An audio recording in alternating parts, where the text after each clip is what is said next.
What's going on, everyone? Welcome back to One More Guru. In today's video, I'll walk you through how to open a Charles Schwab International Brokerage account, step by step, from start to finish. To begin, head over to Google and search for Charles Schwab International Brokerage account. Make sure you click on the official Charles Schwab website, then select the option that says Open an Account. Before you move forward, take a moment to gather everything you'll need. This includes a valid passport or government-issued ID, your tax ID or social security number, a recent utility bill or document showing your current address, and employment details if required. You'll also need access to a printer and scanner so you can sign and upload any necessary forms.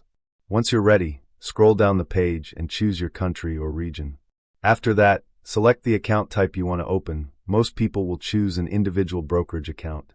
Click Get Started, then carefully enter your personal information such as your full name, home address, date of birth, email address, and phone number. When all the details are filled in, simply follow the on-screen instructions, review your information, and submit your application. That's it. Your Charles Schwab International Brokerage account will be processed and set up shortly. If this guide helped you out, make sure to like, subscribe, and follow One More Guru for more easy-to-follow tutorials and smart financial tips.